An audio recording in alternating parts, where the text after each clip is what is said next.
Today I'm going to make a edge that stops the rolling for the stockinette stitch. We know the stockinette stitch usually curl on the side and a little bit on the top and bottom, and I use a slip stitch to reduce the curling for the sides and the top and bottom. I start with odd stitches so the pattern will be symmetrical. But if you don't care about the symmetrical, if you don't need to do the top and bottom piece, then you don't need to have odd stitches. For this sample, I have 2 rows of the slip stitches in the bottom and 2 rows of slip stitch on the top. You can increase it to make it a bigger edge and reduce the curling even more. And I can start with 25 stitches, and you can cast on with any method you like. I will have regular long tail cast on. So 1, 2, 3. After cast on 25 stitches, I will start the first row and I will slip the first stitch purlwise, slip, and then knit the next stitch. So move the yarn to the back, knit, and slip with the yarn in the front, slip purlwise, and move the yarn to the back, knit, and we just keep repeating all the way. Slip, move to the back, knit. Now the last stitch, move to the front and slip. So that's the first row, and this is the front side. And we turn over and purl all the way. Keep the yarn in the front and purl every stitch. That's a pattern for all the edges. In the front side we knit and slip, and the back side we purl all the way. That's after the purling of the second row all the way. Now we turn it and repeat the first row. That is the first stitch we slip, and then we knit a second stitch, slip stitch, knit a stitch, slip a stitch, knit a stitch. And the first one we slip, so we put the yarn in the front, just slip the first stitch and move the yarn back, knit, and we just keep repeating. So this is the second slip stitch row. That's the end of the row. Now you see the pattern is a chain like stitch, a V, and then a horizontal bar, a V and horizontal bar.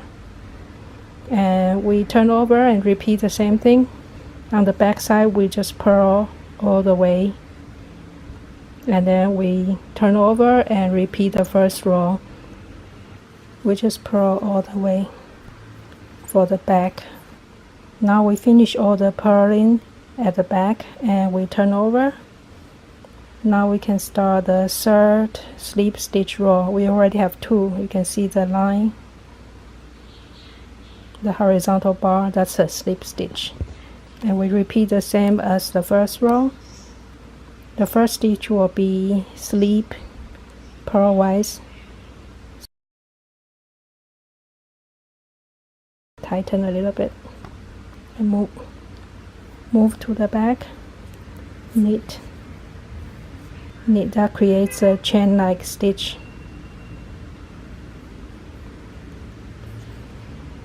Slip, knit, slip, move to the back, knit. It's all the way, and then we'll have 3 slip stitch rows and that ends our bottom border. You can have as many slip stitch rows as you like, but for a small piece 3 rows is enough. After this row, now we have 3 slip stitch. See the 3 horizontal bars, and we turn over and do the purl stitch all the way. That's after the 5th row, the purl stitch row. This is the back side, and we turn over. You can see the border. It's pretty flat. And now we can start the edge. I'm going to have 5 stitches as the edge at the beginning and the end. So we'll have the same thing: slip 1 stitch, knit, slip, knit, slip.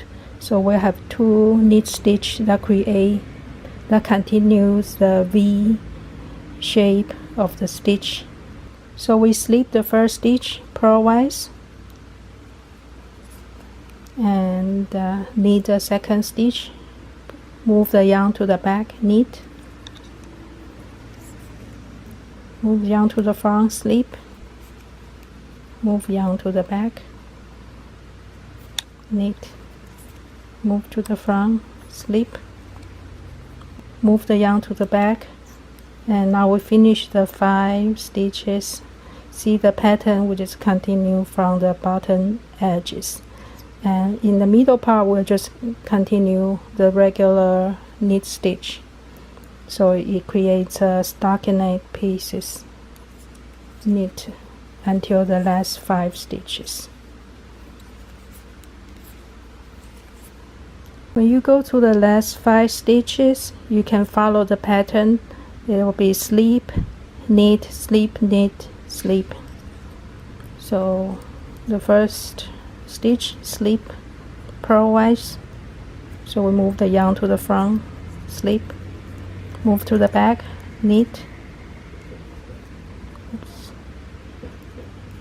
and move to the front, slip, move to the back, knit, move to the front, slip.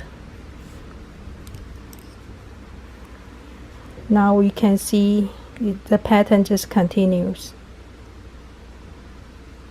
and when we turn over, it's the same. All the stitches in the back will be purl.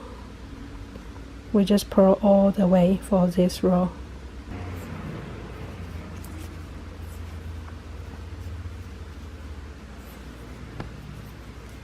After purling on the back side, we turn over and we start the same. For the first 5 stitch, we have a slip stitch, knit, slip, knit, slip, and we just knit in the middle part until the last 5 stitch, and then we do the same: slip, knit, slip, knit, slip, and every time we slip, we do it purlwise. It means the yarn will be in the front.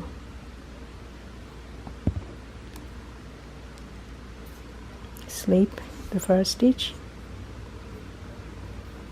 tighten a little bit, knit, slip, knit, slip, and move yarn back. So we continue the middle part of the knit stitch. That's the first 5 stitches. Now you can see the 2 rows of the knit stitch that looks like a chain, and this is the pattern that keeps the edges flat, and we just continue doing that. You can decide how many edge stitches you want. If you have more stitch, it will be more sturdy and more flat. So it's up to you how many edge stitches you want. We'll just continue knitting until the length we want, and we will do the same, that's matching the bottom edges. And in the bottom I have 3 slip stitches. That means it's about 5 rows, 5 or 6, and we'll do the matching for the top and bind off. This is what it looks like after you knit a certain length. you can see the pattern and the edges. When you knit to the length you like and you finish the back of the purl stitch, the next stitch will be the edge that's matching the bottom pieces. So we'll do the same thing. We'll be slipping the first stitch, knit, slip, knit all the way to the end. And because we have odd stitch, so it will be symmetrical like the bottom edges. So it will be slip the first stitch. Remember to move the yarn in the front, slip, tug and tighten a little bit, knit, slip, knit,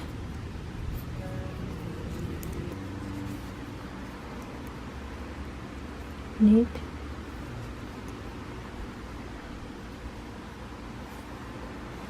and the back side will do the same, purl all the way to the end.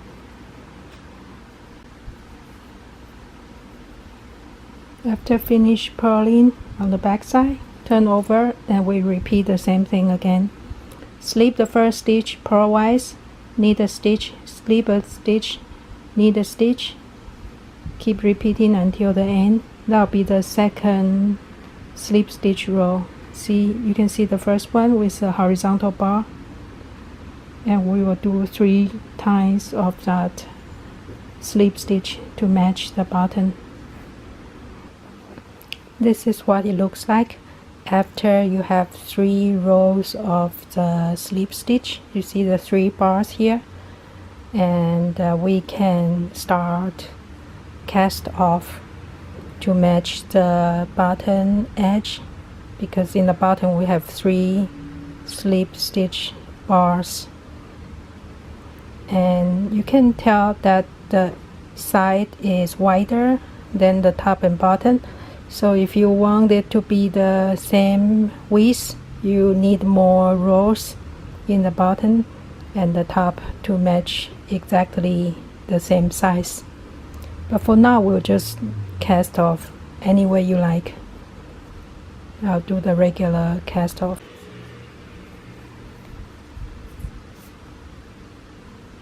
I'm doing the knit 2 and the slip 1. You can cast off any method you like, and you can experiment because every method will have a different look after you're done.